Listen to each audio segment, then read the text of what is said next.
Assalamualaikum warahmatullahi wabarakatuh.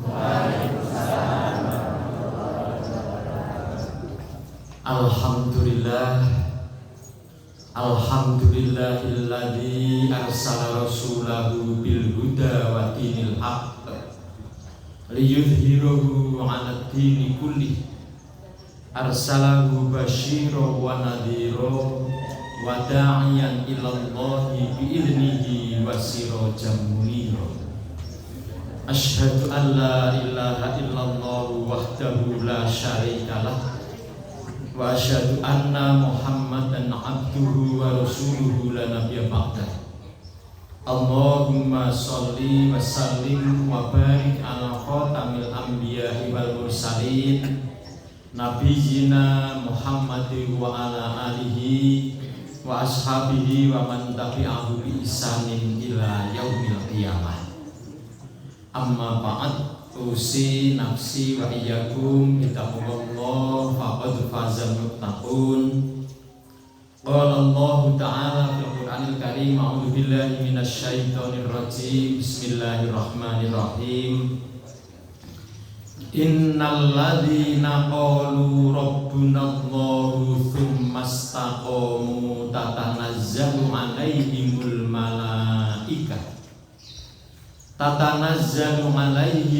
malaikatu alla takhafu wa la tahzanu wa abshiru bil jannatil lati kuntum tu'adun. Nahnu awliya'ukum fil hayatid dunya wa fil akhirah wa lakum fiha ma tashtahi anfusukum wa lakum fiha ma tad'un. Shadaqallahul azim. Para sepuh, bini sepuh, para lansia. Alhamdulillah di para ustad, ustadzah, para takmir, ugi jamaah. Alhamdulillah pagi hari ini kita bisa bertemu di Masjid Khairul Ummah yang telah mencanangkan diri untuk menjadi Baitullah yang berada di sini dan memberikan manfaat kepada sesama. Hari ini kita akan mengkaji, kalau mau diberi judul, yang taat dibantu malaikat. Yang taat dibantu malaikat. Manusia hidup di dunia ini memang penuh perjuangan. Tapi Allah Subhanahu wa ta'ala selalu memberikan optimisme. Kita selalu harus melihat dari sisi pandang positif, lebih-lebih berkaitan dengan ketika kita bersaing, lebih-lebih kita ketika kemudian dalam tanda petik berhubungan dengan pihak-pihak yang lain, dan kita perlu menegaskan diri bahwa kita adalah pemenang. Maka Allah Subhanahu wa ta'ala salah satunya yang tadi saya bacakan, Quran surat Fussilat ayat 30 dan 31. Saya percaya bapak-bapak, ibu-ibu juga hafal ayat ini, bahkan mungkin sampai ayat 44 atau mungkin sampai dengan ayat 36. Ya, itu ayat yang memang khas serta menegaskan diri bahwa kita ini makhluk Allah tapi perlu untuk selalu taat. Nah, ibu bapak yang saya hormati, hidup di dunia ini itu sesekali atau mungkin seringkali kita tuh merasa takut. Nggih, apa nggih? Nggih, takut. Takut itu yang serius. Kalau tidak serius mungkin khawatir, cemas, itu kan biasa. Dan kadang-kadang itu masuk dalam diri kita berusaha untuk menolaknya tapi tetap bertengger. tetap berada dalam diri kita. Ya. Yang kedua, tapi sifat manusiawi juga, itu adalah rasa sedih, susah, sedih susah itu kadang-kadang juga masuk ke diri kita dan kemudian kita juga kesulitan untuk menghalunya, meniadakannya. Tapi selalu aja hadir. Kadang kalau susah ya agak susah lah, tidak demikian susah, atau amat sedih. Ibu bapak yang saya hormati, di ayat 30 Allah berfirman di situ, menjanjikan kepada siapapun manusia yang taat itu akan diturunkan kepada orang itu malaikat apabila orang itu istiqomah itu teguh terus ya, berusaha melaksanakan kewajiban dengan sungguh-sungguh, sekaligus ya menghindari larangan Allah dengan sungguh-sungguh. Nah, itulah istiqomah. Terus istiqomah, tidak sekadar kalimat ya raditu billahi robba, tidak sekadar itu, asyhadu an la ilaha illallah, tidak sekadar itu, tapi sungguh-sungguh betul, sehingga seluruh hidupnya itu mencerminkan bahwa memang bertuhankan Allah, betul-betul setiap saat memang mengingat kepada Allah, banyak-banyak berusaha untuk itu, dan dia menjalankan betul dengan itu. Nah, akan dituruni malaikat karena kehendak Allah, memang diperkenankan oleh Allah, bahkan mungkin dimohon oleh Allah Subhanahu wa taala untuk didatangi malaikat. Malaikat itu diturunkan dengan dua tugas. Allah takhafu wala tahzan. Dua hal ini yang tampaknya manusia kalau sendirian, hanya manusia itu sendiri, itu amat berat mengatasi masalah takut dan sedih. Nah, malaikat hadir membantu yang taat untuk mengatasi rasa takut dan rasa sedih. Dua hal. Ibu bapak yang saya hormati, ya, Allah berfirman di ayat itu, innalladzina qalu, sesungguhnya orang-orang yang berkata itu tapi tidak sekadar di mulut, tapi dengan kesadaran, dengan hati, dengan pemahaman. Rabbunallah, apa artinya? Allah pangeran kula, Allah pangeran kamu, Allah menika pangeran kula, tidak mensyirikkan, dan betul-betul memang hanya Allah. Tidak kemudian ya kalimatnya ya Rabbunallah, tapi terhadap jaratan misalnya, terhadap perapatan, terhadap apa saja banyak yang semacam itu, bukan. Dia betul-betul Rabbunallah. Kemudian disebutkan tsumastaqamu, kemudian teguh bertuhankan Allah. Karena kita memang makhluknya Gusti Allah, menjadi Abdullah, menjadi Khalifatullah, maka kemudian betul-betul itu disebutkan, dijanjikan oleh Allah, tatanazzalu alaihimul malaikah, tatanazzalu akan diturunkan alaihim kepada orang-orang yang taat itu siapa? Malaikat. Ibu-ibu, bapak-bapak sudah pernah bertemu malaikat? Belum. Hanya bertemu, melihat itu belum, karena memang goib. Tapi bapak-bapak, ibu-ibu yakin adanya malaikat? Yakin betul. Malaikat itu makhluk Allah. Malaikat itu memang ya pasukan Allah yang tidak mengenal membangkang, hanya taat apa yang diperintahkan Allah, selalu taat. Malaikat, makhluk yang tidak punya nafsu memang, sehingga yang bersangkutan tidak punya ego, tidak punya, ya seperti manusia lah, tidak punya, betul-betul hanya menjalankan apa yang diperintahkan Allah.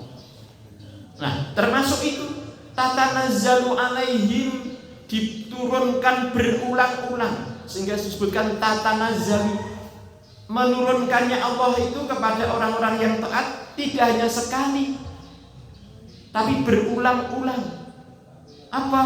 Ya ketika ya sewaktu yang taat itu boleh jadi bertemu dengan peristiwa, keadaan yang cukup menakutkan atau cukup menyedihkan, menjadikan sedih, menjadikan takut, itu datang gitu. Datang. Nah, ibu bapak yang saya hormati, yang disebutkan di situ bahwa malaikat itu bertugas memang kepada orang-orang yang taat itu untuk mengatasi Allah takhafu, hendaklah kalian wahai orang-orang yang taat, orang-orang yang istiqomah, orang-orang yang teguh pendirian, kesungguhan ikhtiar, menjalankan perintah Allah dan menghindari larangan-larangan Allah dengan sungguh-sungguh. Allah takhafu, kalian jangan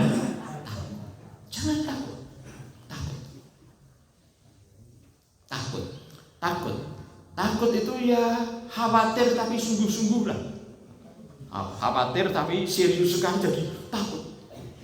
Apabila orang takut dan ketakutan itu kuat, itu menjadikan orang bisa melakukan aktivitas sehari-hari, bisa enggak? Enggak. Karena ketakutan yang luar biasa, betul-betul enggak bisa. Serba takut. Bahkan mungkin keluar rumah saja takut, ketemu orang takut, apa saja takut, betul-betul enggak nyaman. Nah, malaikat hadir untuk mengurangi porsi takut, bahkan menghilangkan itu semuanya. Bahkan karena apa?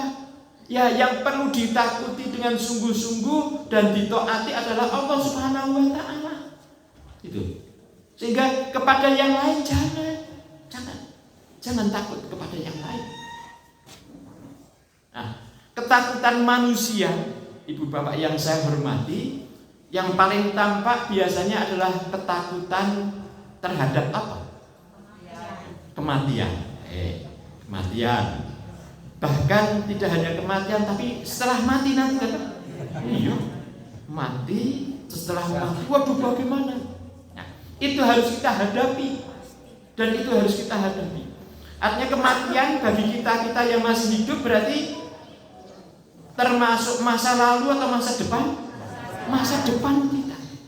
Itulah yang disebut oleh banyak mufasir, ketakutan utama manusia adalah keadaan di masa depan. Masa depan. Ya, masa depan. Besok kalau saya sakit gimana ya? Khawatir juga. Maka saya berusaha untuk sehat. Saya berusaha untuk olahraga misalnya. Itu kan ketakutan yang disertai dengan pemahaman dan ketaatan kepada Allah. Kalau begitu, bismillah. Yang namanya olahraga itu termasuk ibadah enggak, Pak? Ibadah. Ya. Olahraga apa? Ibadah. Jalan pagi mau ke masjid, kemudian setelah dari masjid kemudian muter sekalian agar sampai di rumah mungkin 1/4 jam. Itu diniati, itu menjadi ibadah bersifat umum, akan menjadikan kita, ikhtiar kita untuk lebih sehat. Itu sarana kita untuk menjadi sehat. Ya, asal melaksanakan olahraganya tidak melanggar syariat. Diniati lillah, ibadah lillah. Melaksanakannya jangan kemudian Oh, untuk pamer, untuk selfie misalnya. Untuk itu semacam itu kan nanti jadi beda niatnya. Caranya juga begitu, jangan melanggar syariat. Iya, memang sengaja untuk selfie dan kemudian difoto-foto dan kemudian begini untuk mengisi status, misalnya semacam itu. Itu yang tidak pada tempat. Olahraga. Ya, olahraga termasuk apa saja itu kalau diniati dengan ibadah lillah, caranya tidak melanggar syariat, ibadah. Ya, ada ibadah khusus yang kita lakukan terus, kaitannya dengan sholat, kaitannya dengan puasa, kaitannya dengan haji, dengan umroh, gitu kan, dengan zakat, itu ya ibadah. Ya, termasuk apabila kita kemudian zakat atau infak tapi untuk pamer, jadi ibadah enggak? Nah itu karena salah niat. Jadi kita luruskan niat tapi juga caranya dan hal-hal yang berkaitan dengan itu semuanya itu harus kita luruskan. Karena Allah berfirman di Quran surat Ad-Dzariyat ayat 54, wa ma khalaqtul jinna wal insa illa liya'budun. Dan tidak aku ciptakan jin dan manusia illa kecuali liya'budun, untuk menyembah kepadaku, beribadah kepada. Maka ikhtiar kita untuk itu penting. Ya, ibu bapak yang saya hormati, berkaitan dengan kesehatan ini, saya jadi ingat ada 3 kata: sakit, terus kalau tidak sakit sehat, kemudian ada satu lagi sesungguhnya, bugar itu paling tinggi. Sakit, sehat, bugar. Yeah. Kalau tidak sakit, apakah pasti sehat? Belum tentu sehat. Ya. Apakah yang namanya sehat pasti bugar? Belum tentu juga. Kondisi bugar itu ya, yang namanya kebugaran itu kemampuan untuk melaksanakan tugas sehari-hari itu secara berkesadaran, dengan sadar, tanpa kehabisan energi itu untuk misalnya melaksanakan, misalnya menikmati termasuk waktu luang. Kan kita punya waktu luang juga kan? Itu tetap ada rasa nikmatnya kan? Kita harus mampu menikmati waktu luang kita, termasuk masih tetap punya energi untuk merespon atau menanggapi hal-hal darurat. Kok tiba-tiba pulang dari masjid, tiba-tiba ada, dulu saya pernah itu memang mau menginjak ular, kaget. Tapi ya sadar aja, ada ular, ya sudah diberi dia kan, kemudian ular itu pergi, kita teruskan. Ya, artinya kebugaran itu tidak sekadar bisa melaksanakan tugas sehari-hari, tapi mampu mengikuti perubahan yang ada dalam hidup kita. Kita ikuti, ini namanya bugar. Sehingga bugar itu nyaman sekali. Lebih-lebih bapak-bapak, ibu-ibu, apabila seseorang muslimah kok bugar, melaksanakan haji kira-kira nyaman sekali tuh. Nyaman betul. Haji itu kan memang penuh dengan aktivitas fisik. Umroh kan juga begitu. Tapi kalau kita bugar, nyaman betul melakukan semuanya. Maka kita perlu menjaga kebugaran, meskipun tidak bisa 100%. Ya, kita ketahui itu. Jadi, bapak-bapak, ibu-ibu, kembali ke sini. Ya. Jadi malaikat ditugaskan oleh Allah Subhanahu wa taala kepada manusia-manusia yang taat untuk mengatasi 2 hal, yaitu ketakutan dan kesedihan. Ibu-ibu, bapak-bapak, pernah saya percaya dulu ada orang yang demikian sedih, diceritakan dalam Al-Quran. Ya, sedihnya bukan main, sampai dengan kesulitan untuk keluar dari kesedihan. Anak-anak muda sekarang menyebut tidak bisa move on. Tidak bisa move on dari kesedihan. Coba bapak-bapak ini bayangkan seorang Kanjeng Nabi Yakub ketika anaknya yang paling dia kasihi yang bernama Nabi Yusuf dibawa oleh kakak-kakaknya pergi sudah dengan wanti-wanti, dan setelah itu pulang tanpa Yusuf. Apa yang saya khawatirkan terjadi, itu amat sedih. Dan setelah itu mungkin yang namanya kekhawatiran itu kan menyebabkan pikiran-pikiran kesana kemari tidak karuan. Jangan, dan saya tidak percaya kepada kakak-kakaknya ini kan gitu. Begitu baju yang dia lepas dari yang dipakai oleh Yusuf kecil itu, Nabi Yusuf kecil itu, kemudian dikasih darah serigala gampangnya itu, dan kemudian diberikan. Ya, seorang Nabi Yakub kan pinter dan paham sekali, begitu dibawa, ya Allah, orang ini nggak bisa saya percaya. Tapi gimana? Sedihnya bukan main. Dan itu di surat Yusuf, surat ke-11 itu dengan 111 ayat, itu betul-betul menegaskan perjalanan Kanjeng Nabi Yusuf, termasuk keluarganya, termasuk bapaknya itu. Setelah itu setiap malam Kanjeng Nabi Yakub menangis, mengadukan, ya Allah, saya tidak tahu ini bagaimana, kekhawatirannya akan anak yang banyak sekali, sampai dengan kemudian terus saja nangis. Nah, singkat cerita, kalau bapak-bapak ibu nangis dan nangis terus, kira-kira air mata itu habis gak?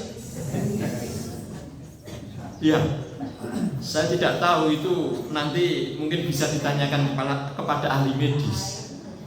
Ya, air mata itu ya kalau habis betul dan ya tidak ada lagi sumber, apa yang kemudian dialami oleh Kanjeng Nabi Yusuf, Kanjeng Nabi Yakub?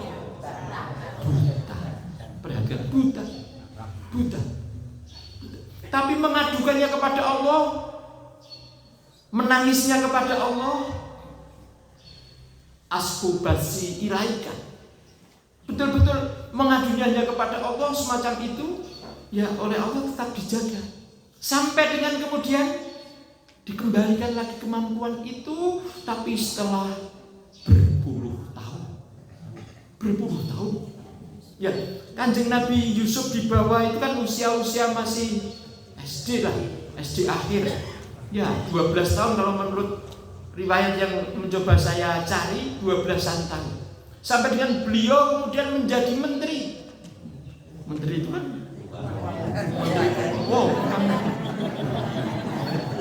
ya, perjalanannya kan amat lama itu, penuh dengan masalah kan,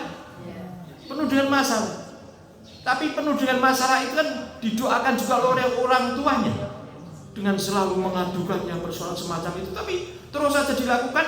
Dan memang betul-betul hidup di dunia itu memang hidup perjuangan. Selalu saja ada masalah. Ya. Dan apabila ada ikhtiar, boleh jadi yang kita ikhtiari juga berakhir dengan lelah toh. Saya lelah, tapi harus kita dasari dengan lillah. Sudah kita lakukan.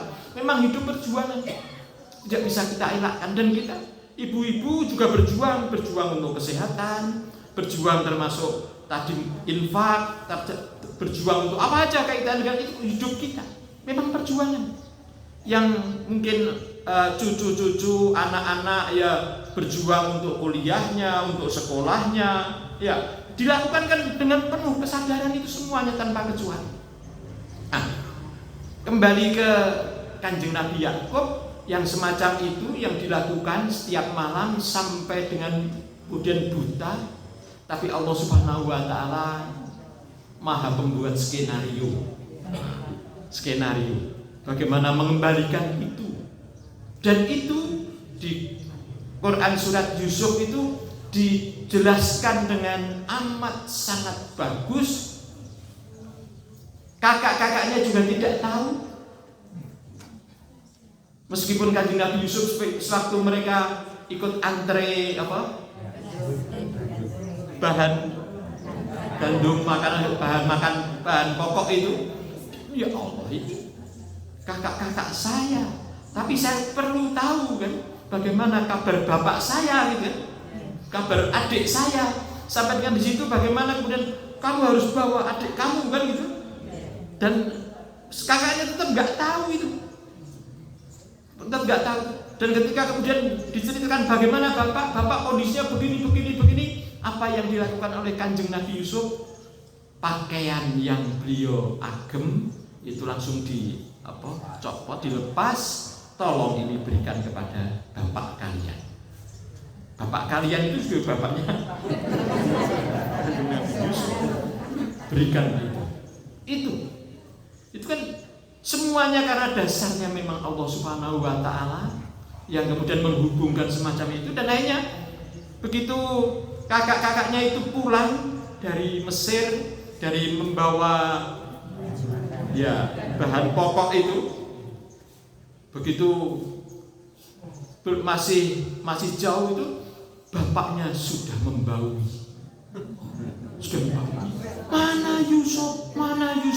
Mana Yusuf? Kakak-kakaknya kaget. Bapak ini gimana sih? Itu karena memang berbeda cara pandangnya. Kakak-kakaknya tidak tahu sama sekali. Yang kemudian dikatakan secara negatif, bapak itu masih tergila-gila dengan Yusuf. Yusuf itu nggak ada. Tapi bapaknya paham. Ini ada faktor Yusuf, tapi faktor Yusuf apa? Yang dibawa itu apa? Tidak tahu. Tapi kemudian akhirnya kemudian kan disampaikan amanah ini kiriman dari Pak Menteri. Kaget itu. Ya Allah, benar ini yang saya tunggu-tunggu lama, dan kemudian itu langsung dihirup dengan sepenuh jiwa, sepenuh harapan hidupnya. Dan betul-betul, dan ternyata itu mungkin secara medis menjadikan saraf-saraf air mata yang sudah mengering itu pelan-pelan semacam itu dihirup lagi, semacam itu dengan kesungguhan yang luar biasa, itu menjadi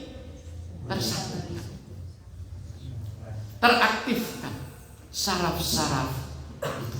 Nah, itu kan paling sederhana apabila disebutkan itu adalah bantuan dari malaikat, dari Allah lewat malaikat. Semuanya semacam itu. Nah, sederhana sekali karena malaikat itu adalah tentaranya Allah. Yang kemudian semacam itu sehingga kemudian berulang-ulang begitu setelah berpuluh tahun dalam kondisi buta, itu semacam itu ternyata kemudian menyembuhkan ibu bapak yang saya hormati. Jadi takut dan sedih memang itu merupakan sifat manusiawi. Tetapi apabila kita terlantuk-lantuk, tidak bisa move on dari ketakutan dan kesedihan, jadi kita tidak sehat, tidak mampu untuk merespon keadaan secara biasa, secara sehat. Maka jamaah rahimakumullah, satu-satunya jalan untuk mengatasi dua hal agar selalu kita bisa mengatasi masalah kesedihan dan ketakutan adalah taat kepada Allah. Taat, istiqomah, terus kita lakukan dengan kesungguhan itu yang menjadikan kemudian Allah akan menurunkan. Dan wujudnya paling sederhana, bapak-bapak, ibu-ibu yang saya hormati, adalah pengurangan, peniadaan ketakutan dan kesedihan itu adalah lewat tidur kita. Sebelum tidur, bapak-bapak, ibu-ibu biasanya matur sama Gusti Allah enggak? Oke, iya. Paling tidak ketika kita sadar bismika Allahumma ahya wa amut. Setelah itu mungkin ada yang permintaan juga kan? Iya, permintaannya apa? Dibangunkan jam berapa? Iya kan? Dengan kesadaran. Karena mungkin lebih-lebih ketika kita punya masalah, mohon ya Allah semoga saya bisa bangun jam 2:30 karena saya ingin begini, ingin begitu kan. Saya mau nangis juga. Tapi nantilah Gusti Allah. Oh nanti, menangisnya nanti. Artinya sampai dengan ketika kemudian permohonan kepada Allah semacam itu. Dan ketika kemudian kita tertidur betul, kemudian ya itu ketika bangun itu kan betul-betul kita juga bersyukur kepada Allah. Alhamdulillahilladzi ahyana ba'dama amatana wa ilaihin nusyur. Bukan main itu. Yang pertama disebut adalah Allah. Alhamdulillah. Matur nuwun duh Gusti. Matur nuwun. Matur nuwun kepada Gusti Allah. Segala puji bagi Allah. Alladzi ahyana, yang telah menghidupkan ba'dama amatana, setelah ya mematikan kami sementara dalam tidur kita. Ba'dama amatana. Tapi kalimat yang ketiga wa ilaihin nusyur apa? Dan hanya kepada nyalah nusyur apa? Kita siap untuk dikumpulkan, disatukan, dan nanti kita akan mempertanggungjawabkan seluruh hidup kita, amalan kita di hadapan Allah. Jadi kalimat itu bagus sekali. Sehingga setiap pagi adalah hari baru. Hari baru kan ya. Dan kita mungkin apa yang tadi malam itu masih kita takutkan, pagi itu biar. Yang kemarin masih kita sedihkan, pagi itu berkurang.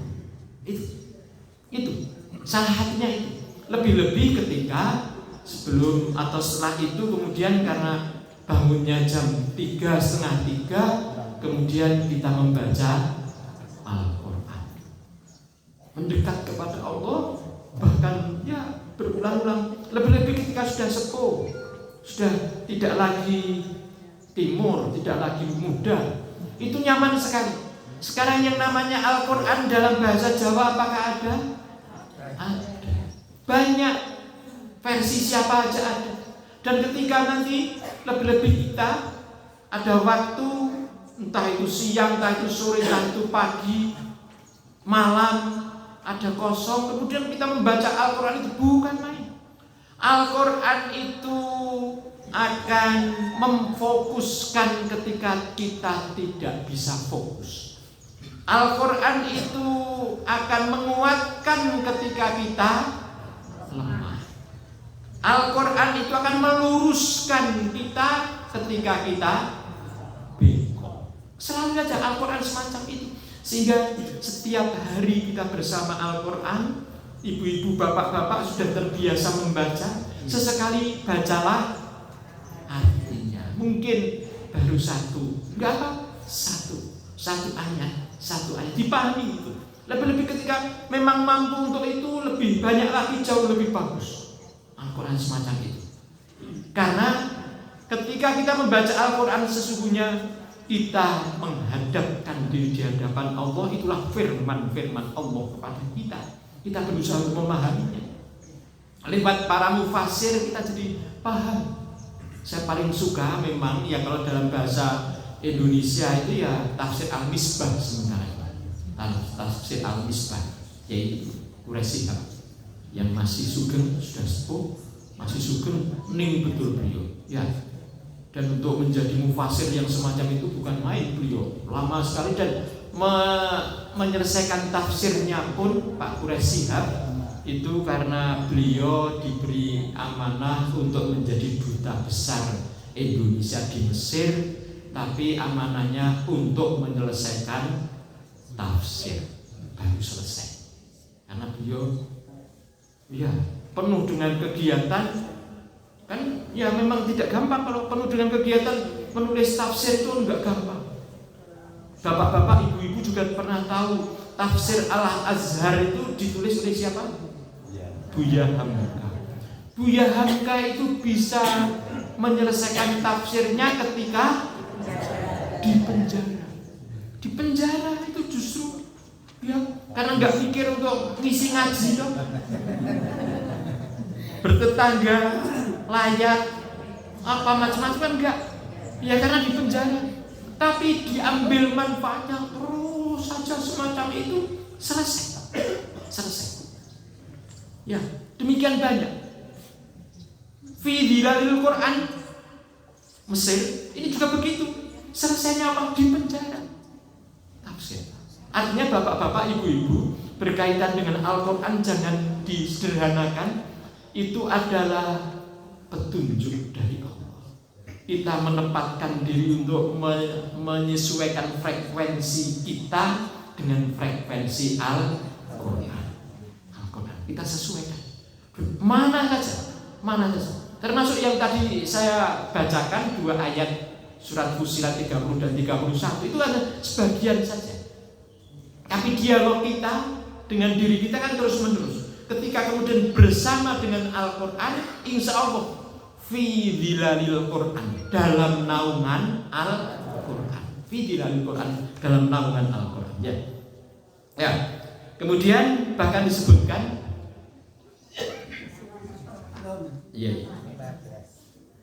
wa abshiru bil jannatil lati kuntum tu'adun. Wa abshiru. Nah, dan berbahagialah karena ada kabar gembira bil jannah, apabila kamu selalu taat, kamu selalu dalam keadaan teguh istiqomah, bil jannah, kamu akan mendapatkan surga, taman surga, kenikmatan yang luar biasa, allati kuntum tu'adun, yang sudah dijanjikan kepada kalian semuanya. Jadi nyaman sekali. Nah, bahkan ibu bapak yang saya hormati, di ayat berikutnya menarik. Ini kalimat dari malaikat ketika menjumpai manusia-manusia yang taat. Nahnu awliya'ukum fil hayatid dunya wa fil akhirah. Nahnu, kami malaikat, awliya'ukum, pelindung kalian, penjaga kalian. Itu awliya'ukum fil hayatid dunya wa fil akhirah, dalam kehidupan dunia dan dalam kehidupan akhir. Di dunia dan di akhirat. Di dunia pun menjadi pelindung, di akhirat juga nanti akan menjadi pendamping terus saja. Itu memang malaikat. Ya. Bahkan ketika berada di surga, walakum fiha ma tashtahi anfusukum walakum fiha ma tad'un. Nah, sebutkan di sini. Walakum, dan untuk kalian semuanya wahai manusia-manusia yang taat, manusia-manusia yang teguh, manusia-manusia yang istiqomah. Fiha, di dalam jannah itu, matastahi, apa-apa yang kamu sukai. Yang kamu sukai, yang kita bayangkan di dunia nyaman nikmat itu, di situ di surga tersedia yang kamu sukai. Apa yang kamu sukai akan kamu peroleh di sana. Karena di surga adalah masa balasan, masa ganjaran. Tidak lagi masa perjuangan. Perjuangan adalah di dunia ini. Walakum fiha ma tad'un, dan untuk kalian semuanya di sana itu adalah ma tad'un, apa-apa yang kamu minta. Apa-apa yang kamu minta. Nah, ya. Yang kamu minta, apapun itu ada, kamu minta di sana. Sehingga keadaan kondisi surga itu memang ya amat sangat menyenangkan, membahagiakan, ya, dan sama sekali tidak ada hubungannya dengan dunia ini dalam arti penggambaran. Amat sangat ideal, amat sangat ideal. Nah, dan penggambaran yang semacam itu, kalau dalam istilah ada yang menyebut ma'ainun ro'at, tidak pernah kamu lihat, tidak. Jadi yang kita lihat semuanya itu tidak semacam itu. Ma'ainun ro'at wa ma'udhunun sami'at, dan tidak pernah telinga itu mendengar. Wa ma khotoro fi qalbi bashar, dan tidak pernah terlintas di benak manusia. Jadi betul-betul amat ideal, amat membahagiakan. Tapi itu hanya di akhirat. Di akhirat. Nah, kita masih di dunia. Masanya adalah masa perjuangan. Berjuang kita. Berjuang untuk apa? Ya untuk diri kita, keselamatan kita dunia akhirat. Memperjuangkan itu. Dan ibu-ibu, bapak-bapak semuanya dimanapun berjuang untuk itu. Ketika ada cucu, memperjuangkan cucu juga. Kepada anak, istri, keluarga, ya diperjuangkan semuanya. Semacam itu. Itu perjuangan. Yang anak-anak juga berjuang untuk itu. Dan betul-betul semuanya tanpa kecuali di dunia ini adalah masa percobaan, masa perjuangan. Masa penuh dengan masalah, iya. Tapi kita tidak boleh lengah. Tidak boleh lengah menghadapi persoalan-persoalan hidup. Dan kita itu dijanjikan oleh Allah, kalau tetap taat akan dibantu malaikat. Dan itu malaikat itu memang menjadi pelindung di dunia sekaligus nanti di akhirat.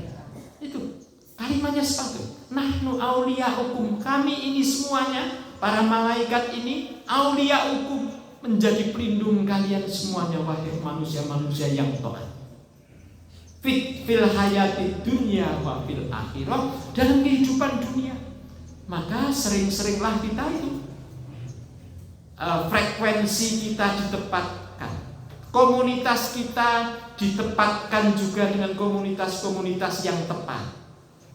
Ya, komunitas ini, kalau komunitas semacam ini, komunitas ngaji kan nyaman sekali kan. Di sini ketemu dengan teman, dengan sebaya, dengan yang pikirannya sama, sevisi, gitu kan. Yang diharapkan juga sama, piye iso ini, aku arep melu, oh yuk bareng-bareng dan lain-lain semacam itu, saling menguatkan, saling mendoakan, karena kita butuh doa, betul. Ya, doa dari semuanya. Jadi jangan kemudian di antara kita kemudian saling menjahati di belakang. Tidak sama sekali. Kita berusaha untuk nyaman sekali. Lebih-lebih ketika kita sudah tidak lagi muda. Kita sudah punya pengalaman banyak dan kita bisa merefleksi dari apa yang sudah terjadi untuk proyeksi yang akan datang. Maka kita ya bahagia itu kan bertingkat-tingkat juga kan ya. Bahagia.